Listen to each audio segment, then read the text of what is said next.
So thank you very much for being here. It's a rather chilly day, so if you hear my teeth chattering, my apologies. Just as people gather, I've got no excuses for being intolerant to the cold because I'm just back from Canada, where I've had the great privilege of being at the launch event for the Rare Dementia Support Sister Service, RDS Canada, with our dear friends and colleagues, Mary Pat Sullivan and Jen Gordon over there. But they've been teasing me about my rather sensitive British demeanour and not being very good at coping with the cold. So I've got absolutely no excuses. But as I say, hugely warm welcome to you all. I think we are joined by people, members of RDS from all around the globe, but particularly across the UK. So I hope things are as good as they can be with you wherever you are. I'm delighted to say we've got a great lineup, as always, of speakers and contributors for today's webinar. And we'll be cracking on, and I'll be introducing them in just a moment. But before I do, a couple of quick housekeeping announcements, if that's okay. As usual, we're recording this session. And we'll be sending around that recording and lists of all the resources after the meeting. So don't feel the need to scribble notes unless you particularly want to. We'll be sending reminders afterwards as we go through. And also just to say and encourage you that we will have a question and answer session at the end, and there's a Q&A box at the bottom of your screen. So if you'd like to submit questions in advance, that would be really helpful for us. And in particular, we have Professor Jonathan Schott here, who I'll be talking about recent drug treatment developments. And we've got John until 11. Unfortunately, he has to disappear early. So if you have any questions for John, it'd be particularly helpful if you wanted to get those in early for us, so that we can throw as many of those in his direction while we have him. I'll give you a couple of other brief reminders as we go through, but one thing particularly to mention and encourage you to think about as you're going through is these webinars are great for sharing information, and we've got particularly Susan Gardner, one of our members, contributing today in a video with Kier Yong. But it's not the same as being physically together. It's great that we've now started back with our face-to-face meetings, but I just wanted to remind you that it's not only once a year that you can get together. We have these regular monthly peer meetings, both for people actually living with PCA and those caring for and about someone who has PCA. And you can get more information about those and take part in those if you'd like to by getting in touch with the direct support team at contact at Rare Dementia Support. So a regular opportunity to meet together in a much more informal setting and actually talk, actually see each other's faces on the screen and be able to interact. One other thing I wanted to also mention before we start off our first video and session today is just a little date for your diary, if I may, talking about getting together, is that Nikki, Kier and the rest of the team are very kindly organising for us to have a big PCA conference, bringing together lots of those of you living with or caring for someone with PCA together, but also with a whole variety of different healthcare professionals. So a big conference which will be at Conway Hall, very near to Queen's Square in central London, and that's going to be on April the 28th, 2023. So a little date for your diary, April the 28th. If you would care to come and join us, it would be great to have a big shindig and get everyone together, both to share experiences, to share information, and of course to build friendships.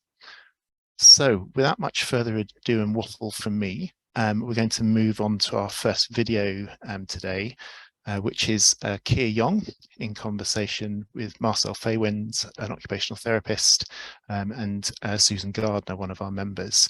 And as you know, this is part of an ongoing series where we like to try to understand your experiences of working with people who are trying to support you, but who may or may not have, all of you all the time, will be interacting with healthcare professionals and other people with great skills and gifts to offer, but who may not always have experience of working with people with PCA, with your condition for, or perhaps even have heard of it. So it's great for us to share the experiences that you have working with different healthcare professionals, and the different healthcare professionals who do have experience of working with people with PCA, to hear how their skills and the skills of their colleagues can be brought on and adapted to suit and fit your needs. So in this short video, they're going to be talking a little bit about the benefits of occupational therapy interventions within the family and within the family home in particular.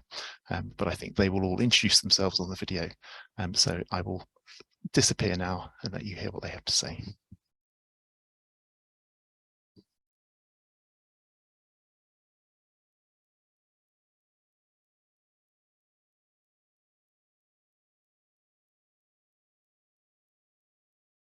Hi there, my name is Marcel Fewins. I'm a specialist occupational therapist that works in Surrey and Borders Partnership Trust, working primarily with people with young onset dementia, including people with PCA.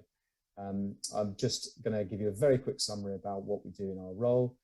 Essentially, through observing and completing an everyday task with a person or an occupation that that person would normally do in their daily life, we as OTs would help people to understand, first of all, their strengths, but also their limitations, using standardized and non-standardized assessments. We then formulate how they're impacted by their diagnosis and how they might overcome any barriers, for example, when you're completing tasks. And that's really important, that we're there to provide you support with overcoming those barriers that you face with your disability in your normal life. We would then set goals with the person. And that's a really important point. It's not about us doing things, it's about you coming up with your own goals. What do you want to do in terms of completing your key tasks that's important for you?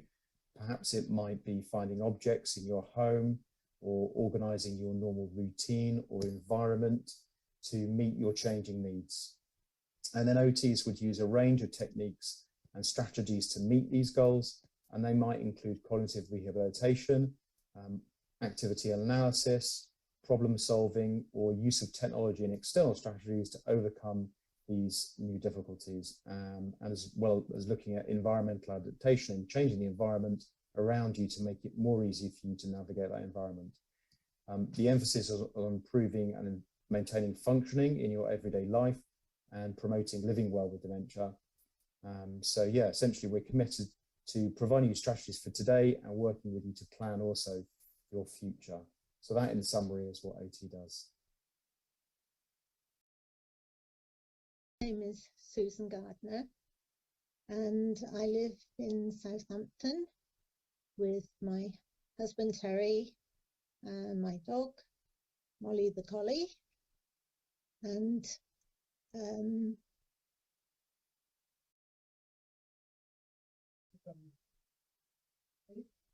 oh yes, yes, I'm 74 years old and I had a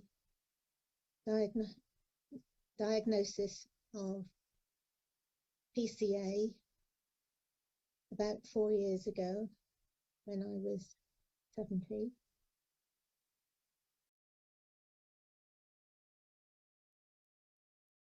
That took quite a long time actually to get the diagnosis, because I saw several opticians and other health professionals, and nobody was able to explain to me what was wrong, even though I knew that there was something wrong, especially with my vision, because I found it difficulty in judging distances when I was driving. In fact, what happened one day was that I bumped into not one but two bollards in our local supermarket car park, and that really worried me, and I gave up driving as a result of that.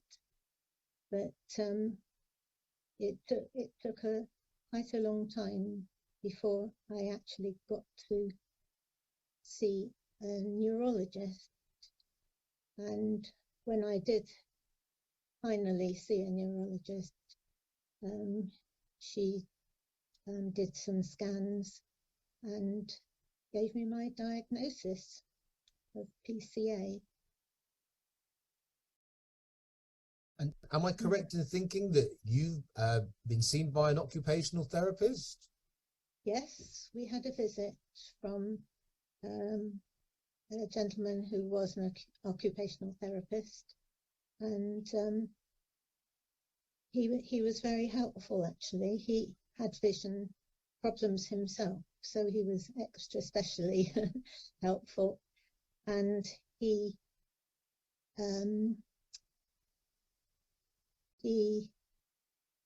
when I talked about the particular program, the particular problems I had, he was able to give me some tips on things to do, but also he gave me some actual, gave me a cup, special cup that rings when it's nearly full. So that was very useful, because I kept on, I could never judge how full the cup was. So sometimes it spilt, sometimes there wasn't enough. So that was useful. He also gave us some plastic, like little buttons, but hard plastic, that could be used on kitchen appliances, and I really use that an awful lot. I've got several of them he gave me, and I use that on the microwave because I can feel where the little bumps are, and so I can judge which part of the microwave I need to use, and that's really useful. He also talked about colours and of clothes and things like that. So the upshot of that was I have tags in a certain colour. I use green because I don't have many green clothes. So Terry makes me little green tags, and I can put them on in the places where I need them. And that's very useful. The other thing the occupational therapist did was he gave me a white stick, a fold-up one, and also he said that it would be useful for me to have training, cane training, and he organised that. So a lady came and did several sessions with me, using a white stick, and that again was useful. Although I do have to say, I have to confess that I don't use a white stick at the moment. When I go out walking, I use an ordinary walking stick.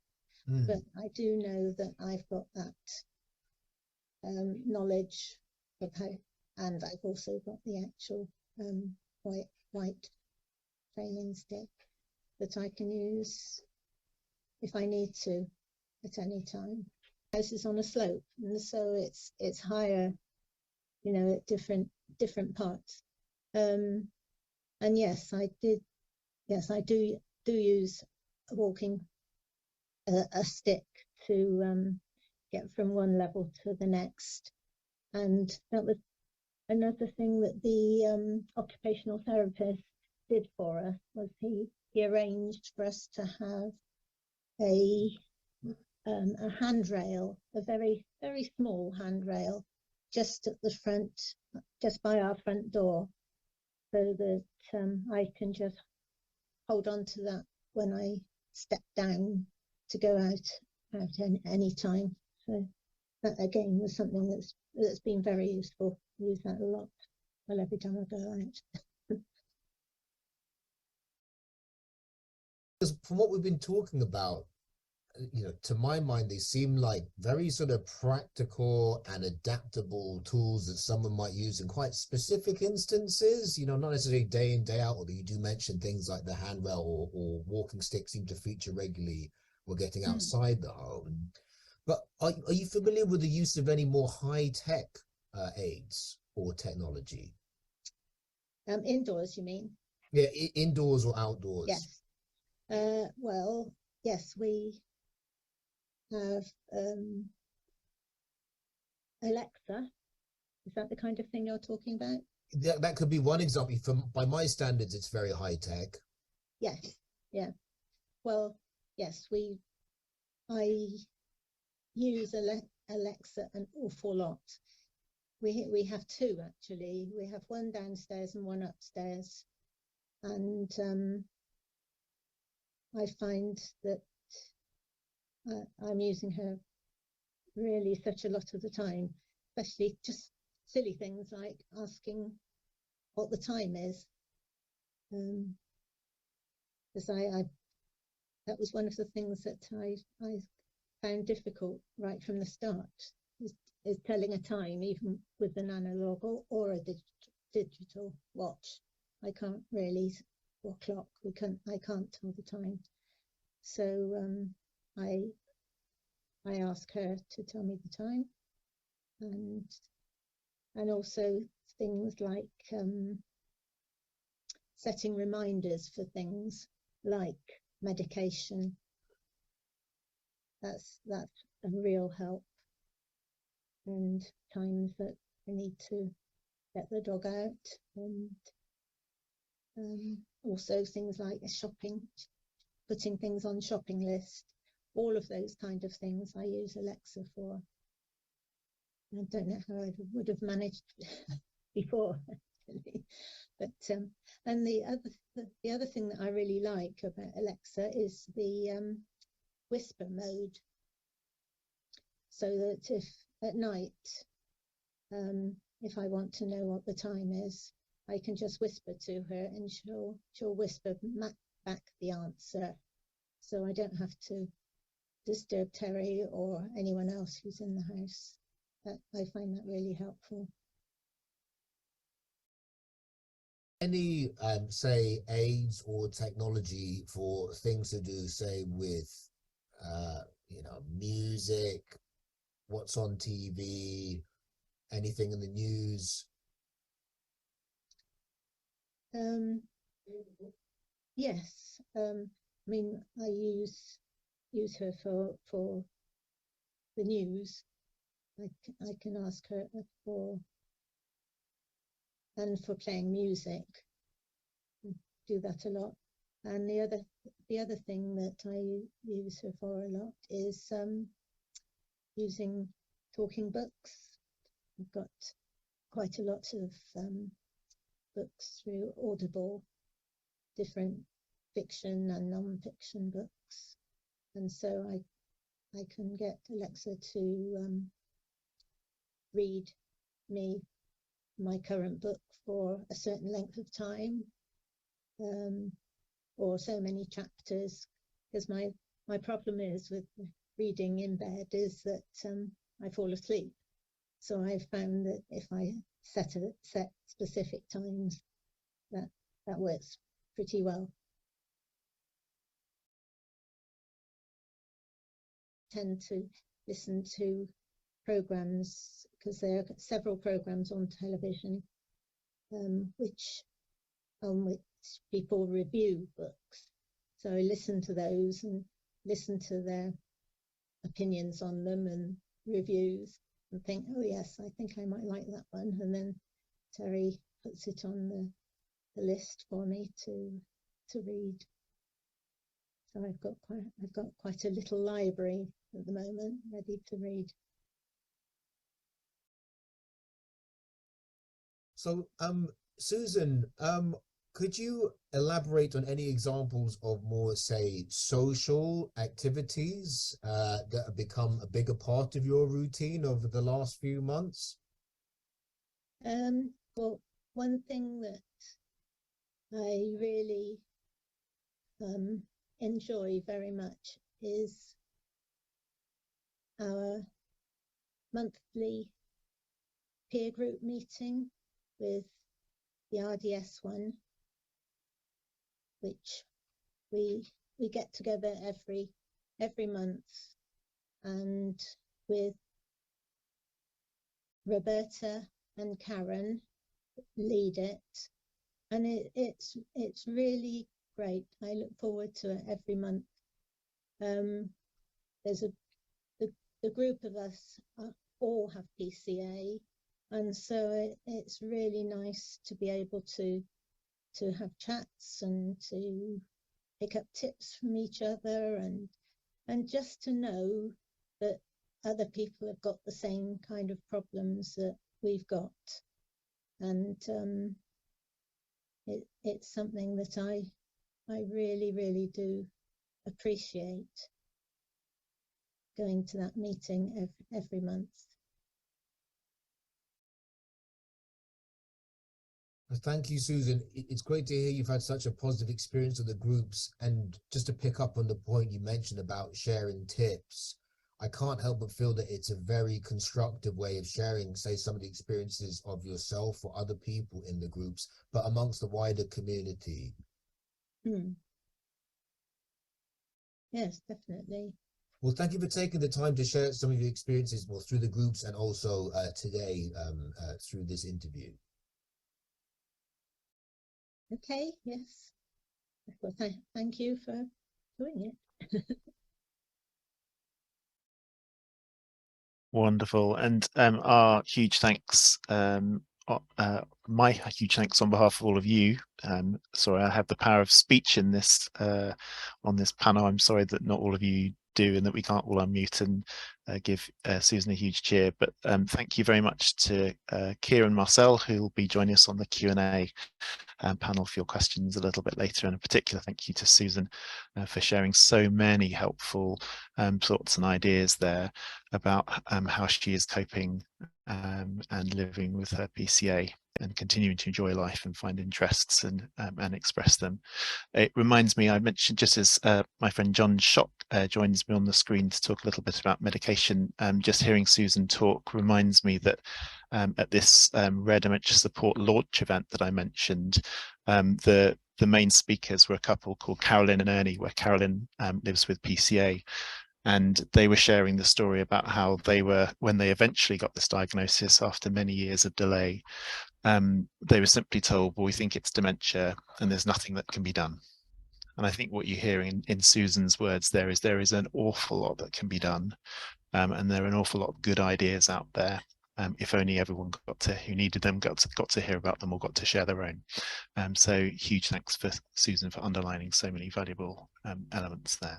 So, John, warm welcome to you. I don't know how warm or cold it is. You look like you might be in a loft, so I'm hoping you might be a bit toastier than I am. Can't complain. Yes, can't complain. Very good. Nice Very good. So we had the pleasure really of talking about some news which lots of people will have seen in newspapers, on the radio and the TV today. So I wondered if you could, for those who perhaps don't know what I'm referring to, could perhaps highlight a little bit about the news that we're referring to, and really to gauge for people how big a news this latest announcement about this new drug lecanemab really is within the field. Of course. So just to put this into context a little bit, we talk about PCA as a syndrome which is centered around impairments of vision mediated by the brain, but other aspects of thinking skills are also affected.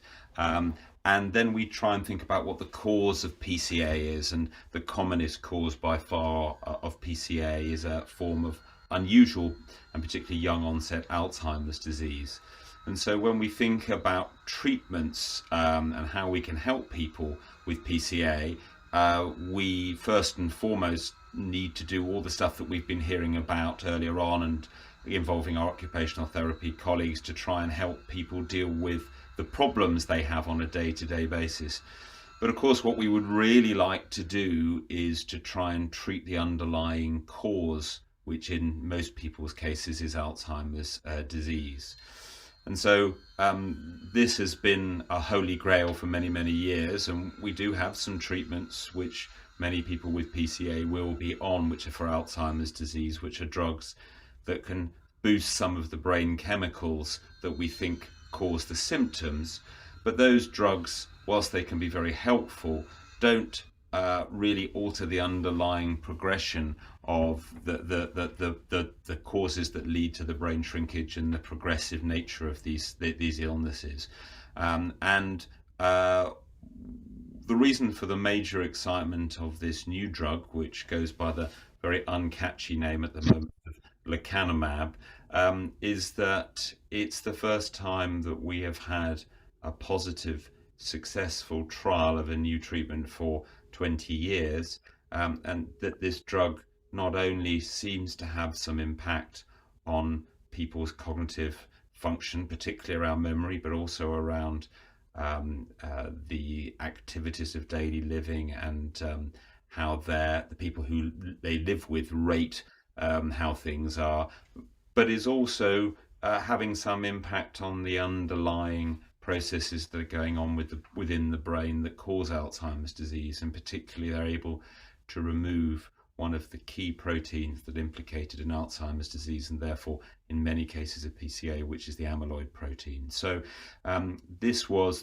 we've had lots of false dawns using these sorts of approaches before, but we now have a trial that was set up with some specific targets, and we've now reported in that these targets have been met. So this drug does clear this protein from the brain, and it does impact on cognitive function. So in terms of where this sits in terms of Alzheimer's research, there's unquestionably that this is a very major milestone, that we've got drugs that can really start to make a difference. There are some caveats with regards to this, in that this is extremely exciting from a scientific basis, and it's likely this drug will get a license for use in the United States. We don't know whether it'll get a license for use in the United Kingdom, and we don't know how that would pan out in terms of NHS services. And taking this drug is not trivial at all. It involves an infusion into a vein every 2 weeks. It involves lots and lots of brain scans to monitor for safety, and there have been some side effects or side effect concerns, although hopefully those are not insurmountable.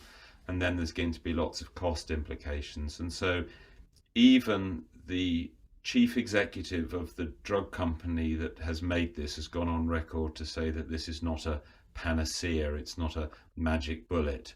And I think we need to temper our enthusiasm with what this means in terms of our research and trying to galvanize funders and governments to gear up for new treatments for what it might mean for individual patients.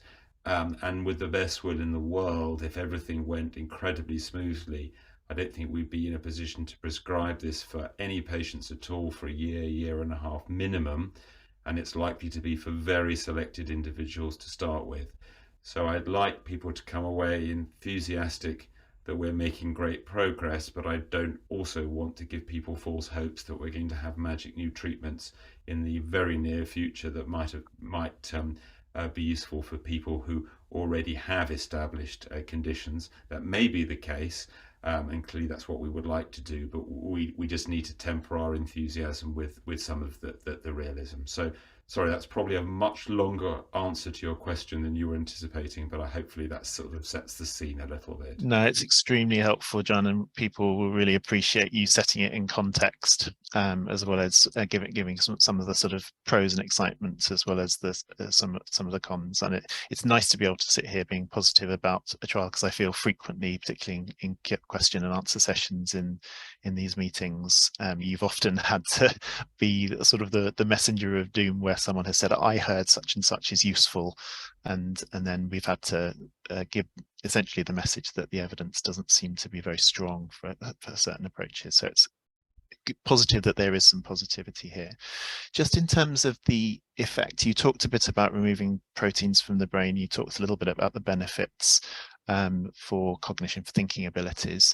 Can you talk just a tiny bit more detail about that? Because I know that the test they used in the study was this thing called the clinical dementia rating. So I wondered if you could try and gauge for people how big an effect that translates to in real life. And also there was some interesting data, I believe, on the experience of care partners taking part in the study, using the word burden, which I'm not sure we always love, but something called the Zarit burden scale, which seemed quite interesting as well. Yeah. So if we compare people who are taking this drug with people who were given a sham treatment, so this is a standard way of doing these sorts of trials, we call it a placebo controlled trial, where neither the patient nor the doctor giving the drug knows which one they're giving, so hopefully will be as independent as possible. We can show on a wide range of different scales, and some of these relate to sort of rather broad measures of people's day-to-day functioning, like the clinical dementia rating scale. And then there's some scales which are trying to tap into people's activities of daily living. And then there are some, as you said, with this rather unfortunate term of carer burden, but this is basically asking carers or people who live with people who are on the drug what their experiences are. All of them show statistically significant benefits. So they show that the drug is doing better than you'd expect by chance. The question then is to what extent those sorts of differences tap into what that means for individual patients. And so that the drug is having a smaller effect probably than some of the drugs that we have already out there, which is drugs like donepezil in terms of its effects on some of these scales. However, that needs to be taken into context by what we think that the drug might be doing in the longer term, which is that if, as we think that we're actually affecting what's going on within the brain, the hope is that any of those benefits will be maintained and perhaps may even get better over time. And so taken at face value over the 18 months, that we think that these probably are having clinically relevant effects on the mild side of what we would consider those effects. But the hope is that these will be maintained for longer after people stop taking the drug, and therefore benefits may accrue over time. And that requires a lot of long-term follow-up, but there's quite a lot of impressive data looking at lots of other blood and tests and spinal fluid tests to suggest that that might be the case, because this drug isn't just affecting the amyloid protein, but lots of other processes that we think are involved. So we think that this may be influencing this complex cascade, this complex chemical reactions that are going on within the brain. And therefore it's very exciting and important that we follow up and see what happens to people over time. Great, thank you, really helpful.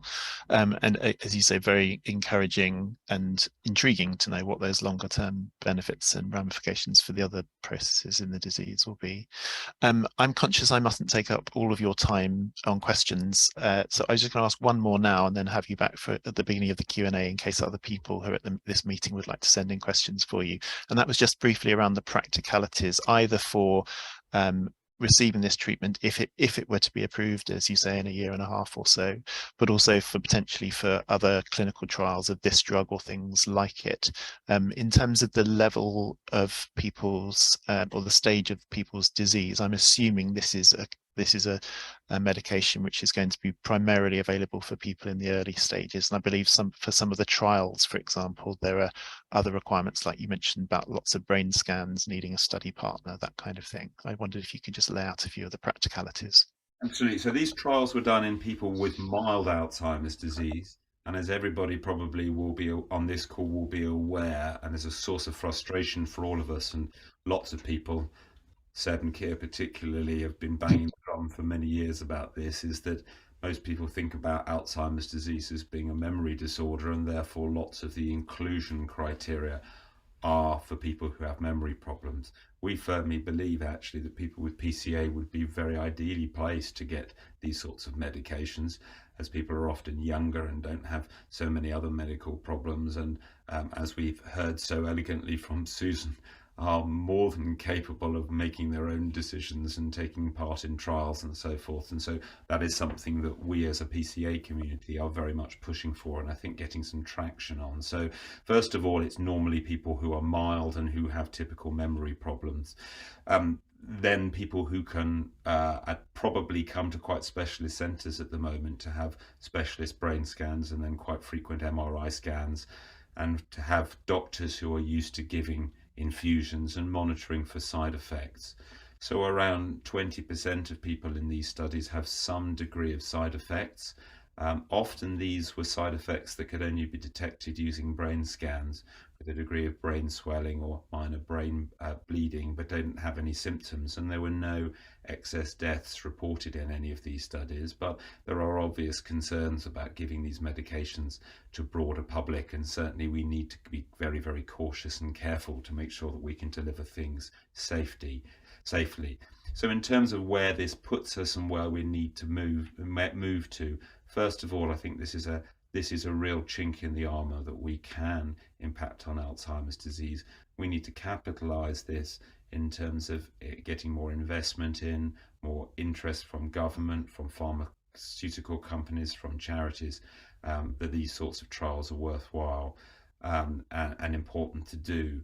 This needs to be used as a wake-up call, and whilst our National Health Service is currently very, very stretched and under a lot of pressure, is that we can't just sit and close our eyes and wait for these treatments to happen and then be years behind, and that we really need to plan to have the facilities and the people so that we can offer people those clinical trials. So it's tempering again the enthusiasm and the excitement, but trying to channel this in the right ways. And I think the right ways are that the UK is a great place to do clinical trials, that we need, the NHS is potentially a great place to deliver new treatments equitably and fairly, but we need a massive change in the infrastructure and how we treat and look after people with dementia, and how we diagnose people very early. And in particular, those of us in the PCA community need to be advocating, as we are on your behalves, that you too should be eligible, if not for this trial or this drug, but for similar ones that are coming down the track. And there are other ones that are coming down the track, and there are other approaches. So I think there is reason for a lot of optimism, but we need to keep the time pressure up, because for all of us, time is ticking, and we need to get these drugs out to people as soon as we can, and as soon as they're proven and they're safe. Thank you, John. Really encouraging, a real dose of hope for all of us. We'll leave you in peace for now, but thank you. We'll see you in about 15 minutes or so for a brief Q&A. So anyone wishing to send questions in for John to follow up on anything he's said, please do pop those questions in the Q&A box. Just to remind you that the chat box is disabled, just to make sure all the questions and responses channel into the Q&A. So also, if you have comments that you'd like me to read out, pop those in the Q&A box as well. Thank you. Okay, so just to enable time for the Q&A in a moment, I'd just like to move on now to a brief presentation by our colleague, Dr. Anna Volkmer, who many of you will know is a speech and language therapist working at UCL and UCLH, and a real expert in language-led dementias. And oftentimes Anna contributes to our PPA group. That's the primary progressive aphasia group for people where language is the primary symptoms of their particular condition. But of course, we know that PCA, as much we often emphasize the visual components, isn't just a visual dementia. There are many other challenges besides. And often the second most commonly complained about problem in PCA is difficulties with word finding. So Anna's going to talk to us now for a few minutes, talking about strategies and techniques for improving communication, particularly with family and friends. And I'll let Anna explain a little bit more about the way in which she works.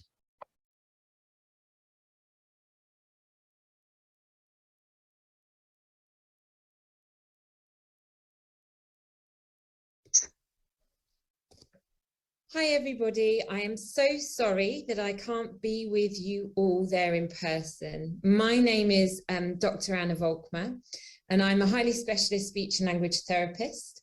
I work at the National Hospital, and at UCLH, and I'm also a speech and language therapy researcher, and I have funding from the NIHR to do some of the research work I do. And my research interest is really around developing speech and language therapy interventions for people with lots of different types of rare dementia to support them in terms of their speech, language, and communication. Now, I've been asked to talk to you all today about speech and language therapy options in posterior cortical atrophy.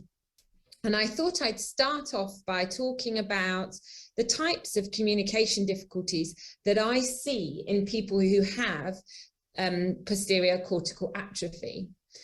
Now, some of the first things that I see, and I'm sure I'm telling you some of the obvious stuff, is that most of the people I meet have problems with reading and writing. And that's mainly related to their visual perceptual difficulties. And we call these difficulties acquired dyslexia and agraphia or dysgraphia. So dyslexia refers to the difficulty in being able to read text and being able to decipher text, and agraphia refers to the difficulty in forming letters and words and sentences. However, what may surprise some of you is but it may also be very obvious to some of you, is that I also see some people with PCA who have difficulties thinking of words. And we call this anomia. So by this, I mean that people often tell me they know what they want to say, but they can't get the word out. And we think this is because almost your brain is having difficulties with the production line. This is how somebody recently described it to me. So they were saying, I know what I want to say, and I put the word on my production line in the word factory in my mind. And as the production line carries on, the words or the sounds fall off the production line, and I can't get the word out. We also sometimes see that production line fails people on the way in. So what I'm talking about here is difficulties in understanding. So we often see that people have problems understanding what people say. And most often they say to me, well, I get the gist of what people are saying, I just miss the details. So for example, they might not be able to quite understand or hear the exact sound that's said. So they might get words mixed up, like mop and something that sounds similar, mop and bop. Or they may also find that they hear a whole sentence and they can't remember all the definite words, but they get a sense of it. So we have a test that we use where we ask people to repeat sentences. And one of those sentences is, the boy and girl walked up the hill and admired the view. And often when somebody has PCA, the person will say to me, well, I think you were talking about some children going up a mountain or something. So they won't remember the exact sentence, but they can, they know that they understand the gist of what I might have said. And that can affect everyday life, because people say to me, well, I told my husband to go and get me something and he couldn't remember what it was that I asked him to go and get. So what I would say, however, is that even more often, when I actually drill this down with people, that is that these difficulties with speaking and understanding have a big impact on conversation. And that's often what people report to me as bothering them most. So they say that often then when they're talking to their loved ones or their friends, so that might mean friends, adult children, spouses, partners, and they report that they end up having to depend on the other person. So the partner ends up having to help them out when they can't think of words, or if they can't get a sentence out, they start depending on other people to help that conversation along. And partners often will do lots of things to help, and that so that conversation can carry on. But equally, we know that partners aren't always sure what to do, and some of what partners do can change the way they end up talking to people. So partners might even do things that don't help at all, and that may be for all the right reasons, because they're desperately trying to help, but sometimes those things can actually make things worse. And we know, for example, one thing we know, one of the most common things people do is ask their person with communication difficulty test questions. And by test questions, I mean questions that we all know the answer to, that a bit like a teacher or parent might. And that can make people feel like they're less competent, or not, you know, having the same old conversations. They're not as equal in a conversation as they used to be. So people actually often come to speech and language therapy together saying, how can we make this better? How can we have better conversations together? How can we do things better when we see our friends or our families in groups, when we're socializing? Now, there are not, there's very little evidence about speech and language therapy for people with PCA, but there's lots of evidence for people with other language difficulties, and I'm going to summarize some of it now, and then I'm going to tell you about the only study that we know about for PCA. Now, when I talk about speech and language therapy, I often put it into 3 buckets or 3 silos. So the first silo is represented over here on the left, which is practice. So we know that we can practice words and sentences. So we can practice words and sentences and try and maintain some of them. And we know that from other diseases, other types of rare dementias. We also know that we can try and get around some of these difficulties.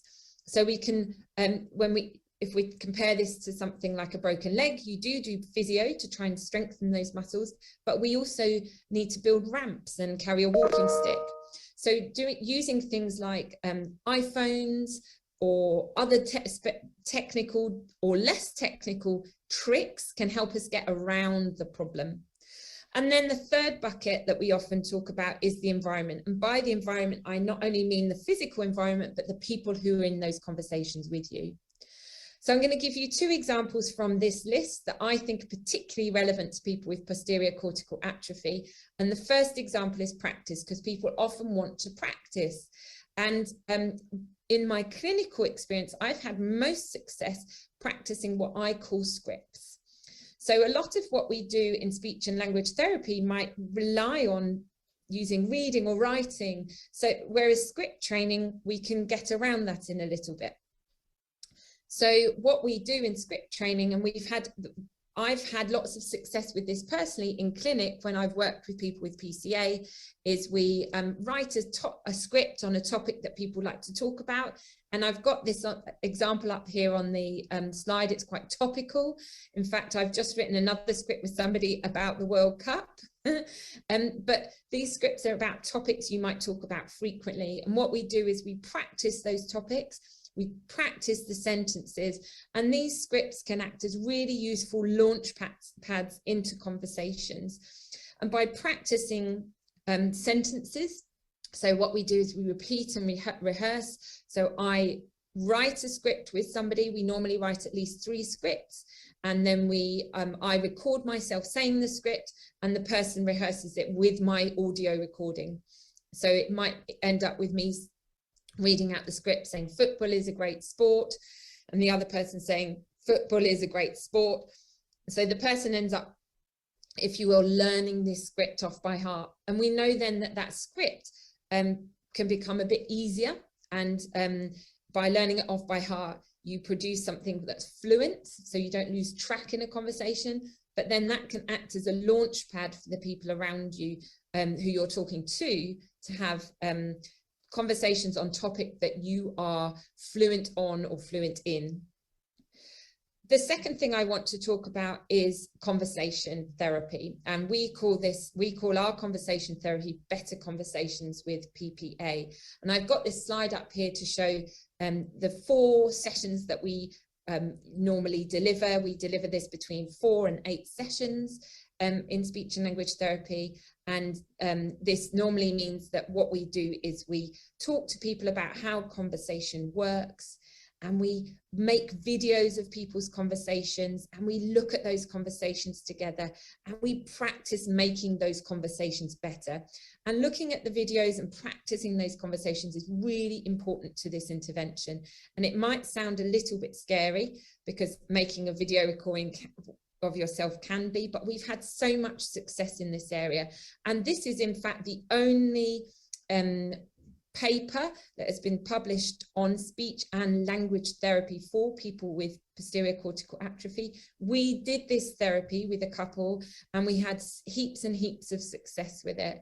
And in fact, that I wanted to give you a flavor of what we work on in those conversations. So in this example, the paper we published, we set 2 goals in this therapy that we did with them.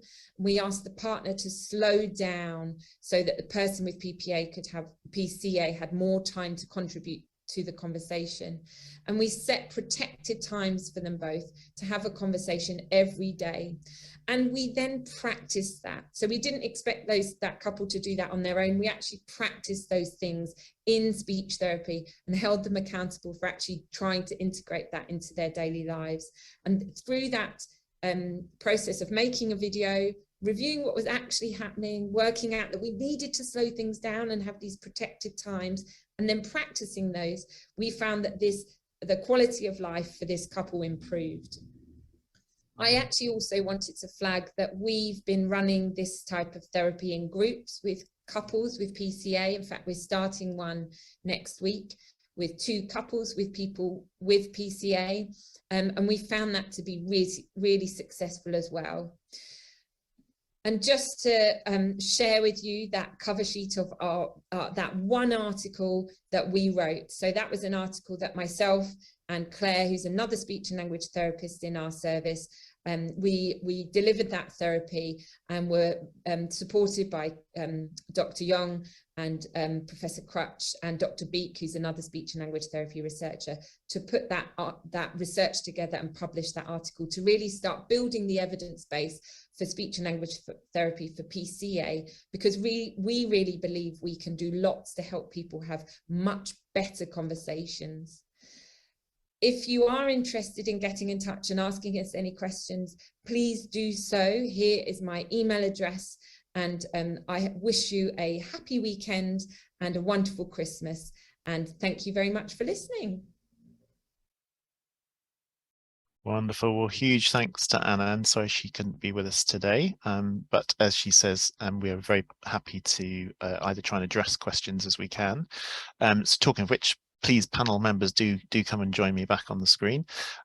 Or for those questions we can't answer, we can pass on to Anna separately after the meeting. So a very warm welcome back to Jonathan, to Nikki, our direct support team lead, to Susan and to Keir. And I think Marcel Furens is here with us as well. And please, everybody, feel free to continue to send messages through. But whilst we still have John with us, I hope you don't mind if I'm going to fire straight in, John, with a couple of questions for you. I think probably the one that's the sort of biggest question in terms of implication comes very simply put by one of our attendees, which is, does the new drug prolong life? And if so, for how long? So obviously, as in all questions, I'm sure there's a complicated answer and lots of subtlety, but I wondered how you might begin addressing those kind of questions, which I'm sure are on lots of people's minds. So the short answer is we don't know, because until we've had the drug out for many years and seen what happens to people, we don't know. I would be optimistic that it would do. The sorts of slowing people are getting is around a 25% slowing in terms of their cognitive change, and if that were to reflect, that allows another few months every year, so that makes a real difference. But if we are thinking that these drugs are actually altering what's going on within the brain itself in terms of the process that we think is going on that leads to the progressive change, one would hope that would be the case, but time will tell. So I would be optimistic that that would be the case, and that is essentially what we mean by a disease modifying therapy as opposed to a symptomatic therapy. Just also to make the point that some of the medications that we give for Alzheimer's disease now, medications like donepezil and so forth, there is quite good evidence. In the old days, we were told to stop this when people had problems, but actually even continuing those drugs, which we don't think have huge effects, still has have some effects on the time that people remain independent and so forth. So I can't tell you the answer, but I would be optimistic that they will do. Thank you, John. As always, I'm sure everyone really appreciates your honesty in saying what we can speak to and what will require further thought and examination. Another question, I guess, somewhat related, that someone has kindly sent in is, at what stage is someone so far along in their condition that it's difficult to imagine help from that intervention in halting or reversing the condition? And I guess this relates to some of the practicalities that we were talking about earlier, that if the NHS is to essentially reimagine what dementia services look like, and rather than it being a place where you get a diagnosis and then you're on your way, more somewhere that you come for regular treatment, presumably there'll be lots of questions about how long these drugs can potentially be given for, at what stages in the condition, and as you were just mentioning there, whether they should be continued permanently or only for a fixed period.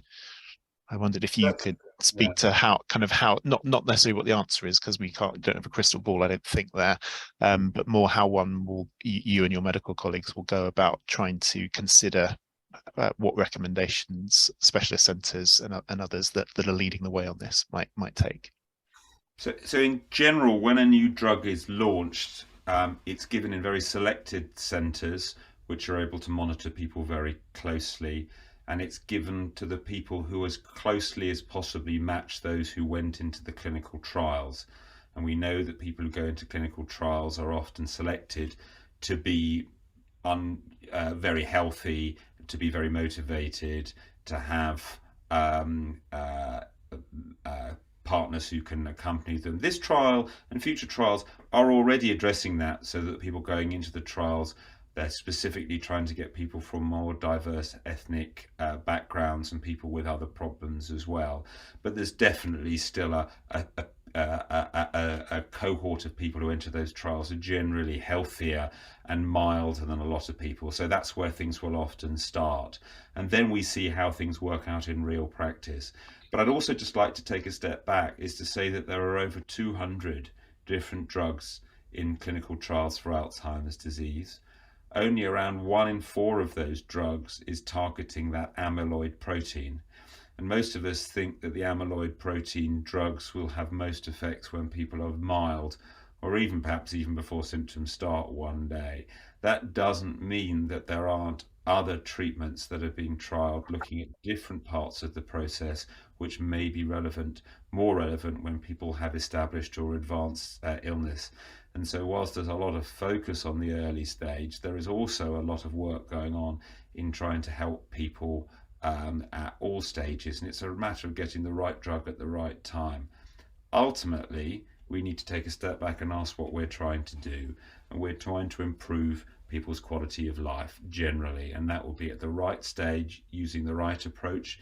And that may be support, it may be speech and language, it may be occupational therapy, it's drugs, it's all of those things in combination. But ultimately, you go to a doctor not for a diagnosis or a treatment, but to improve your quality of life. And as part of that, we also need to take into account the burden of coming up to hospital for tests and for infusions, and how that's going to impact on people. So it's going to be, this is one of many chinks in the armour here, but it's not the only thing, and we need to look across the whole piece and use all the different approaches and all the different drugs and other non-drug treatments to try and get to that aim. Thank you. That's really helpful and really comprehensive. If I can steal you for one last quick question, John. Someone within the audience was asking whether there are any new trials that their husband could go on to for the new drug. And particularly the bits I wanted you to mention or perhaps reflect on is the person asking says he has had brain scans, etc., and a firm PCA diagnosis 15 months ago. And I just wondered if you could talk a little bit about the sort of quality of diagnosis or the kind of checks. You mentioned that quite a small group of people will be eligible, at least in the first instances, either for treatment or potential trials. So it's not just a diagnosis in many cases that will be required. Is that right? That's right. So, I mean, diagnosing somebody with dementia, it can be very straightforward or very difficult. And if someone gets diagnosed with dementia, sometimes that diagnosis will be wrong, but most often it will be right. Then there's the question that becomes progressively more difficult as people get milder symptoms and those begin to overlap with the sort of everyday changes in memory and thinking that we might experience when someone has milder problems. That can be more difficult to tease out. Then we start thinking about what is the cause. And for these treatments, which are designed very much so, a speech and language approach or an occupational therapy approach to PCA doesn't really matter whether someone's PCA is due to Alzheimer's, due to dementia with Lewy bodies, or for that matter, due to strokes or multiple sclerosis. The bottom line is people have got high level visual problems, and we want to do what we can to try and help matters. These specialist treatments are absolutely dependent on targeting the right diagnoses, the right types of PCA due to Alzheimer's disease, and there may even be subtypes. So I think that, yes, we need earlier diagnosis, but the diagnoses need to be increasingly accurate. At the moment, that is very limited because it requires spinal fluid testing or PET scans.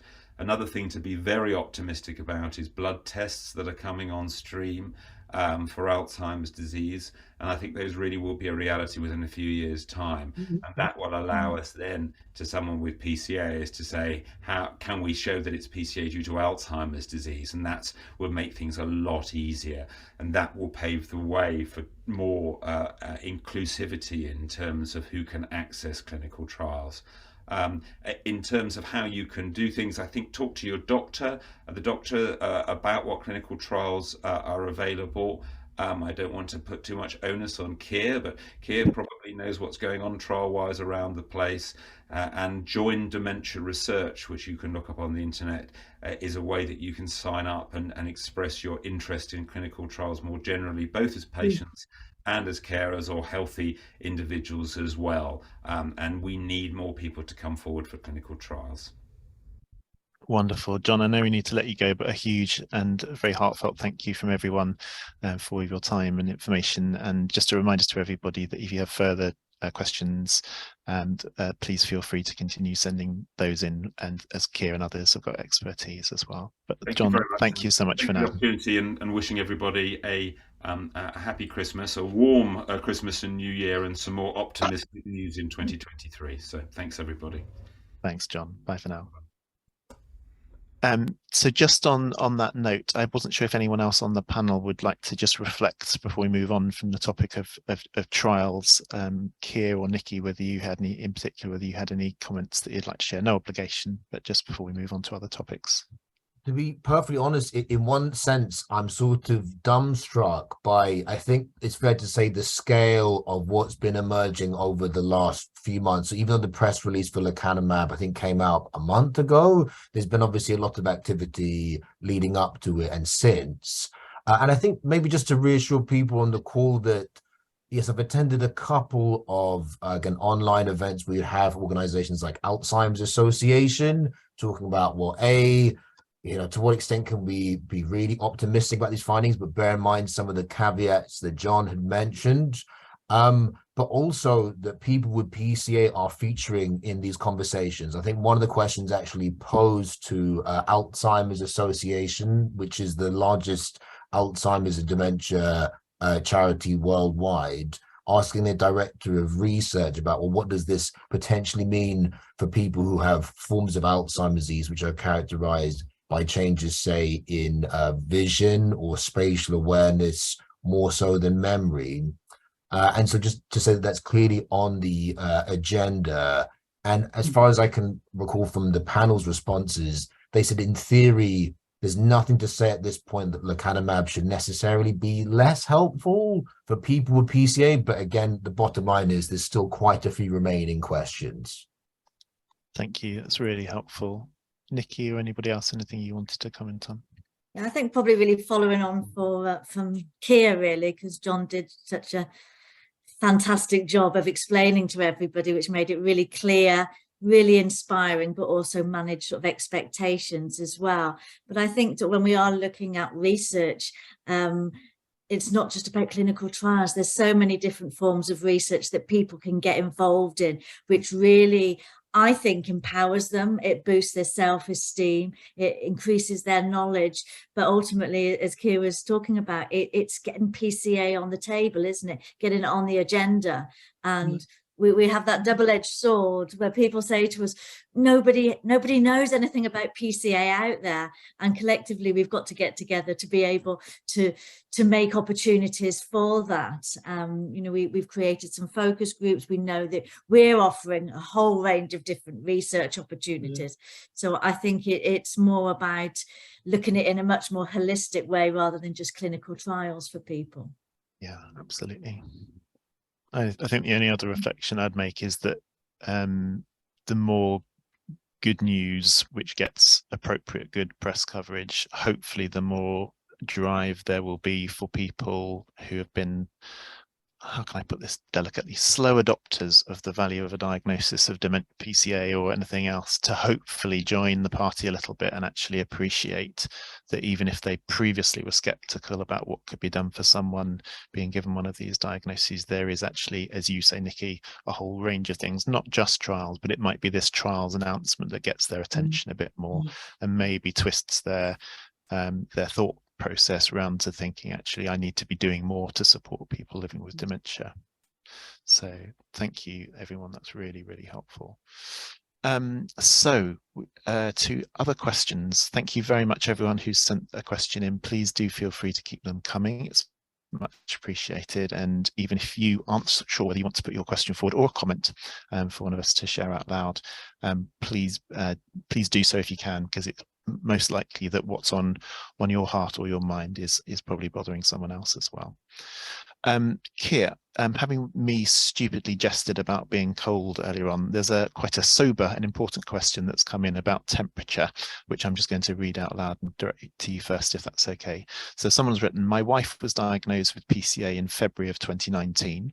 During the past few months, she's been experiencing bouts of body coldness and sometimes the opposite, heat. Is this a normal side effect of PCA? I wondered if you might tackle that one. Thanks, Seb. I think the short answer is I don't think we really know for certain on the research front. I think anecdotally, a lot of people have mentioned things like, I think especially more coldness rather than perhaps extreme sensations of heat. And again, anecdotally, and perhaps we can also put this to one of our medic colleagues after the meeting. I'm unclear whether it's also affected by what medication people perhaps might be on. But I guess the short answer is yes, at least for people involved in research, they have mentioned sensations, say, of particular cold, as well as sensitivity, say, to touch or some soft materials. Thank you. Yeah, that's certainly my experience that a lot of people in our groups, both virtual and in person, have talked about this as being something that bothers them. And I think it's mentioned with sufficient regularity that this isn't just, you know, random people in the population, that I'm sure all of us can, for a variety of you know, individual reasons and some other completely unrelated medical reasons, sometimes get extremes of cold and heat that we feel.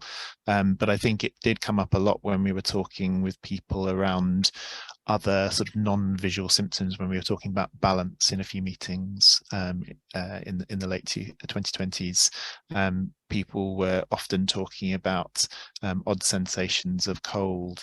And when we tried to do some research into people who were having some of these odd physical or motor sensations and symptoms, it did seem that for some people, because obviously PCA affects everyone every person and every brain a little bit differently. It did seem that some of the people who had more on the sort of motor side and with movement or physical manifestations of PCA, it did seem that the atrophy, the pattern of shrinkage in the brain, did get a bit closer to some of the sensory areas of the brain, because obviously the brain's very specialist and very specialized, highly interconnected, but there are some parts of the brain which are particularly interested in processing all the sensory information coming in from different parts of our bodies. So it's possible, as Keir says, we don't really have the research answer, but the hint is perhaps that some people's version of PCA perhaps encroaches a little bit more on those sensory areas than for some people.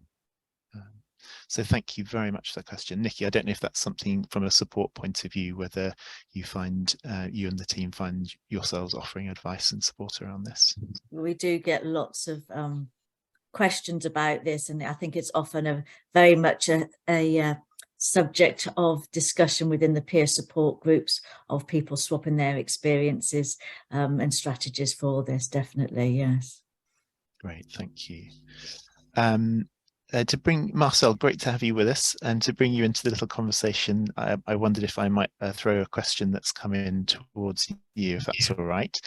Someone's written in saying, any advice about how to find an OT with specialist PCA experience or expertise? We've been trying to do this in West Sussex, but without success. I wondered if you could perhaps talk a little bit generally about kind of connections with OTs, and maybe you'll have advice not just for this individual, but for us as a team about how we can sort of network with OTs and people with specialist experience. It's a very good question, and it's one that's a really important question, because not every area may have an OT specialist in PCA. You know, that's the difficulty here, is that perhaps there are OTs very specialist in dementia care, but that perhaps haven't come across or been experienced in treating with PCA. I'd say the first port of call would be definitely to go through via your GP and ask via your GP whether or not there is a specialist service in your area, particularly working with people with young onset dementia or with PCA. So I'd say that is the first place to go to.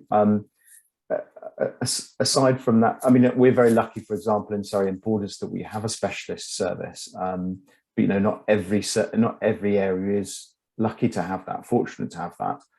But it's just the question of going to the GP and finding out whether or not your area does possibly have a specialist OT that could work with people with PCA. Secondly, I'd say think about the local charities. For example, in Surrey, we've got Sight for Surrey, which is a fantastic charity which work with people with visual difficulties. And again, they could offer you support and advice similar to an OT in terms of how is it impacting on your functioning, and how is that going to, you know, impact on your day-to-day living, and giving advice about that. So there may be an area, or there may be a charity that's similar to that in your area.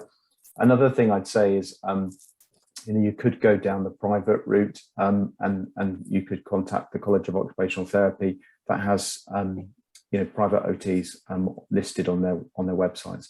But I'd say definitely think about a charity service that perhaps works with visual disabilities in your area, and GP as well. Those two places, I think, would be a really good first starting point. But it's a very good point. I think we need more OTs working with people with PCA, for sure. Great, thanks, Marcel. Nikki, I think you wanted to come in. Yeah, we do.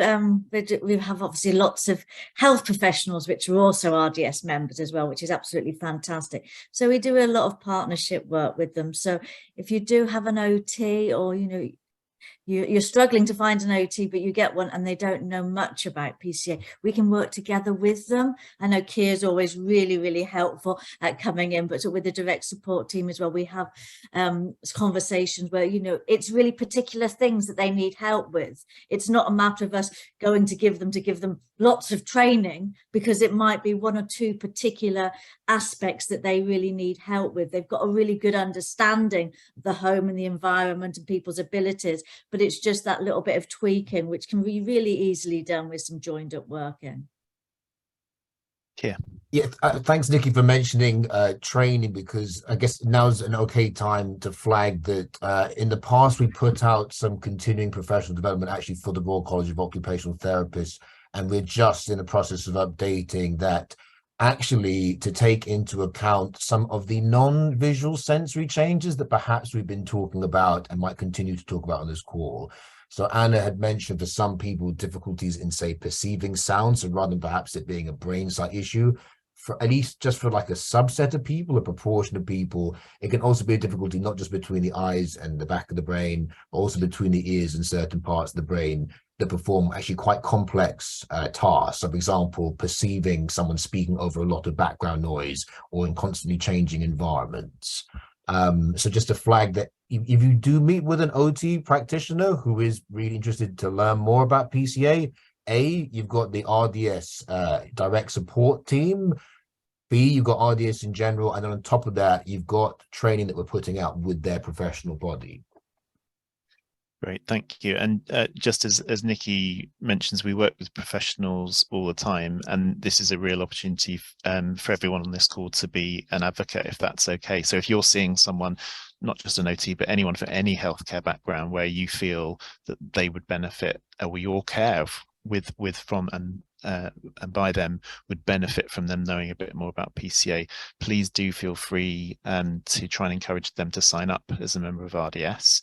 And we've also got a professionals brochure which describes the way in which we work with different healthcare professionals, not just dementia specialists, which we can send around as a link after this meeting that you might want to share with some of the people you're working. But definitely we're always very pleased to receive stories where you've met someone who perhaps didn't know very much or never met with someone with PCA before, but where they have taken the time to understand you, to work with you, and where they now may be able to offer that experience or that insight to one of their colleagues who hasn't yet had that experience. It's a really important way of extending the kind of more formal training that Keir and Nikki have talked about there.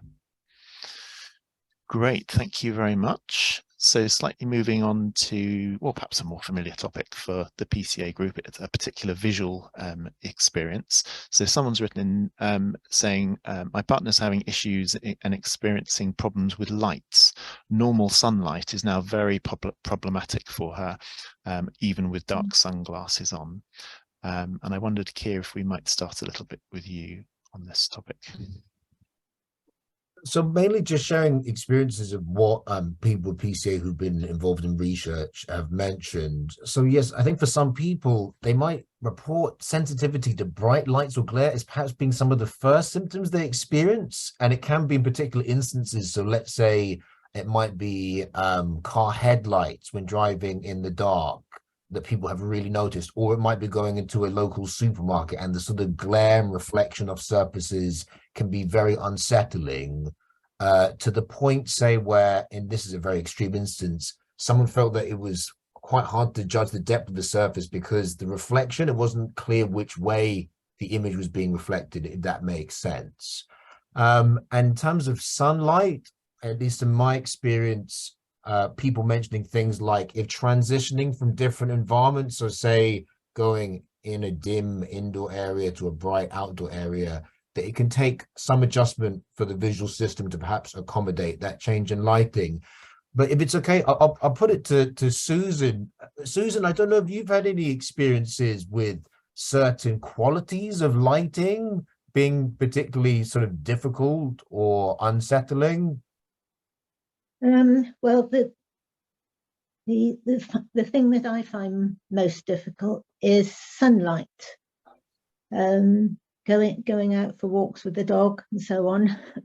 At certain points, I find that I really can't see at all for a few seconds, depending on where the light is. But at this time of year, when it's the light is particularly low, I find that quite difficult.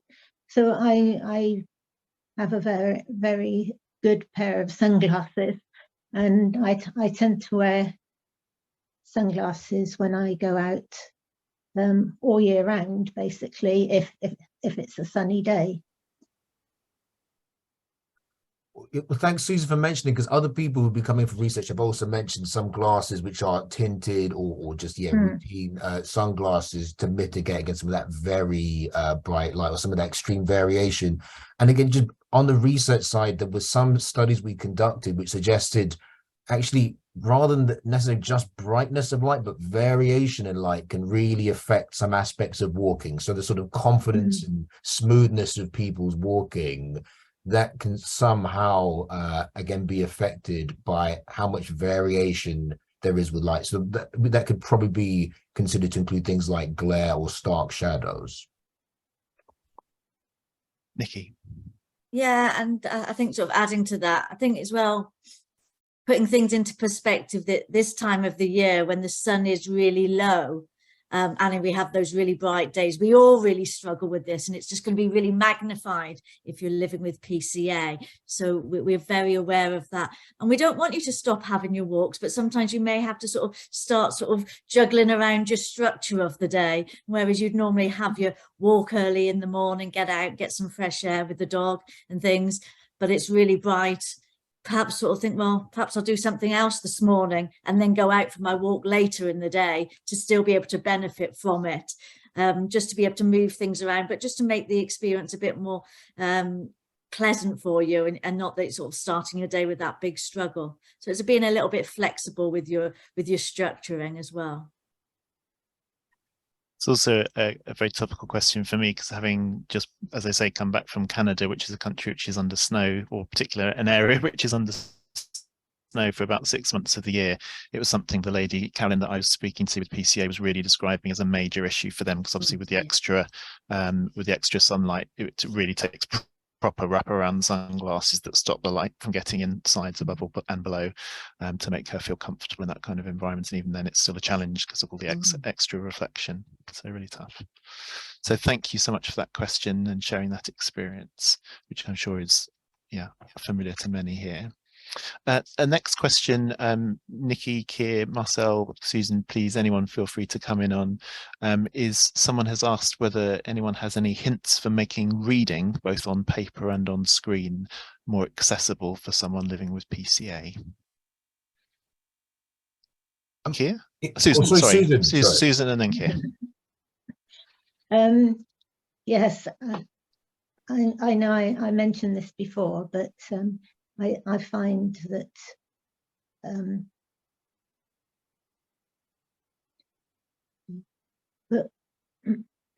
books,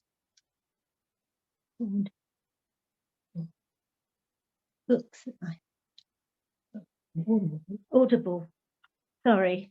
Yes, Audible books. Yes,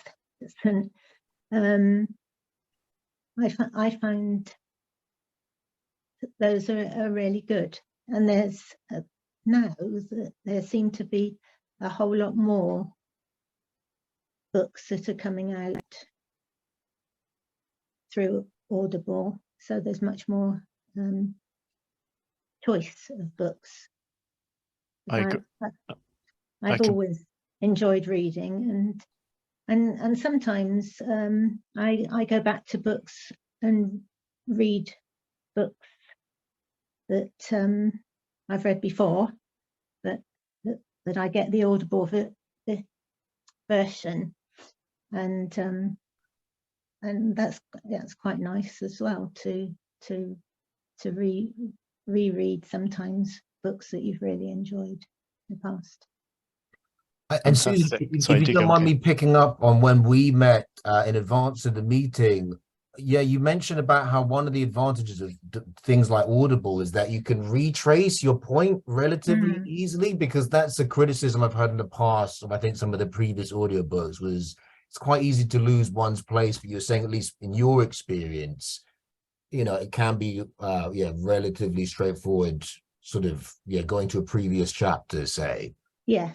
Or picking up where you left off on last time you were using that device. Yes, I did struggle with that in the early days, but I seem to have got more into using that. So I used go back 3 chapters or something like that. It depends what the circumstances are, but using Alexa is useful in that respect. And as I said before, I think it's useful just for as far as I'm concerned anyway, to limit my reading, because I know roughly how much I want to read, and so I just ask to read so many chapters or for so much length of time, and then do that via Alexa, and she'll just do that and stop it at the place where I want to stop. And Susan, if you don't mind me sort of mimicking how you'd introduce, well, both sort of lower tech and higher tech approaches. Broadly with Audible, I would classify that as quite a high tech approach. But I just thought to share, if it's okay, what other people have mentioned as, I think, more low tech approaches to supporting, if not audio books, reading the written font, where, again, Anna gave a great introduction to broadly the language domain and how people might consider reading one part of language. But unfortunately, reading itself is very complicated. There's lots of aspects, to reading. There's us being able to visually perceive the printed word. There's translating that, say, into sounds or into our sort of system for meanings. But it's more the visual side that a lot of people struggle with, at least for people who have PCA. So some low-tech approaches, people have used things like typoscopes, which is essentially almost like, imagine this sort of wallet here, but there's a cutout line.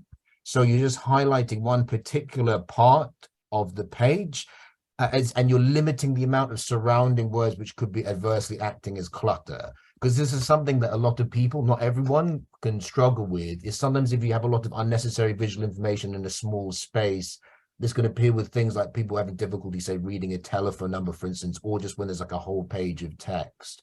So these so-called typoscopes can address that problem with clutter, but they don't necessarily help with other things as well, because it's actually quite fiddly having to use this to always maintain your place in the page. Other people might use something as simple as a ruler to maintain their place in the page, but then that doesn't really affect the clutter thing so much. And then for more high-tech approaches, there's actually a device which was made with people who are living with PCA. So two of whom actually had a background in software development themselves, working alongside Ida Suarez Gonzalez. And this built on some of the research that people with PCA had taken part in over the years to get a better understanding about how specific parts of reading were perhaps, again, made more challenging by certain PCA symptoms. And my understanding is that the most recent version of the application is now freely available if people want to access it. So again, it's called Read Clear. That's great. Thank you, Keir. Marcel, did you want to? Just to add to a couple of things as well. Also, think about optical magnifying glasses, and they can be relatively cheap. Sometimes that can be quite helpful depending on what level of PCA that you need that magnification for.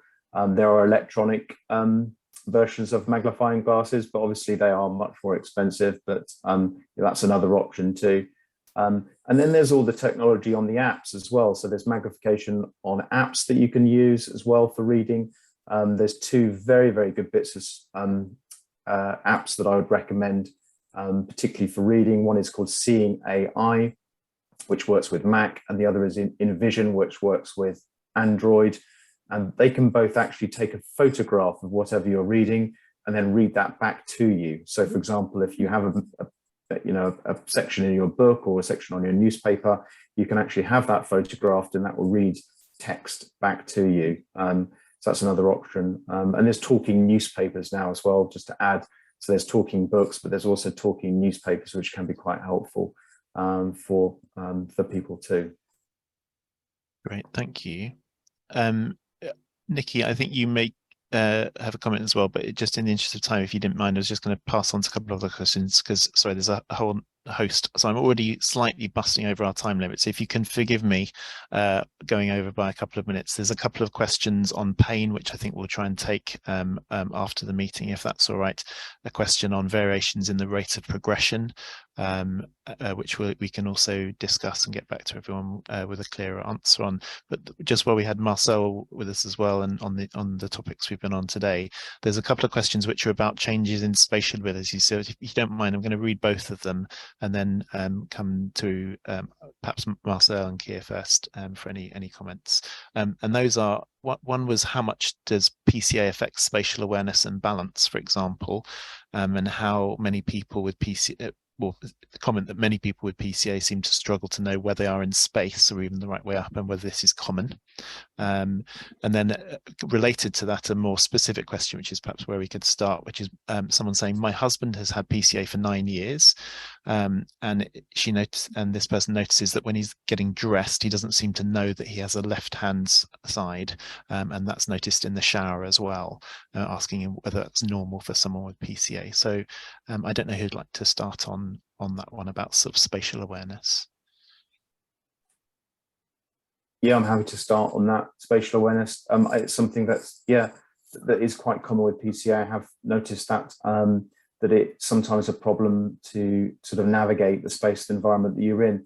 I think the things I'd say particularly for that would be an understanding of contrasting colours is so important to educate that person with PCA, that to make sure that the environment they're moving around in has contrasting colours, because that really does help them navigate the spatial awareness a little bit more. So making sure that for example, when you go into a bathroom, the toilet is white, the floor is white, and making sure that there are distinguishing colours between objects will help them to spatially navigate in those places. Door handles are different colours, door frames different colours, making sure that there's a clear guide that people can follow around that environment would be really, really important. But yes, balance and spatial awareness is something that can be affected.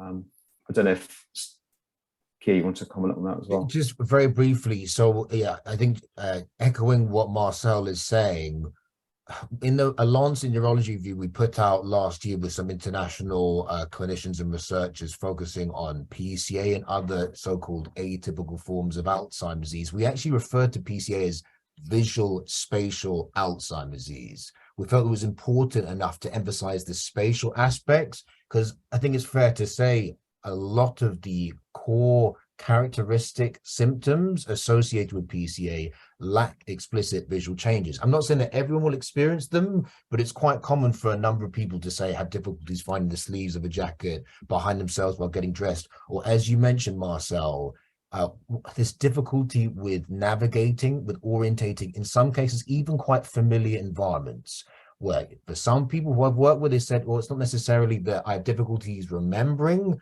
where to get somewhere, it's like my internal compass or sense of heading is less reliable. And Marcel used the helpful example of, say, an environment which is white on white, there's no contrast, there's no obvious reference points or cues about where something is. I think a very common situation on top of bathrooms is actually in pitch black environments where there's not an obvious reference of where to go to. You're sort of having to refer to that internal map, that internal compass to find your way around. So approaches that some people have taken, and we're looking at this formally in research at this very moment, is the benefit of simple things like night lights. So it's providing some sort of reference or some minimal visual information to orientate in an environment where otherwise you have very few sort of references or cues. Thank you both.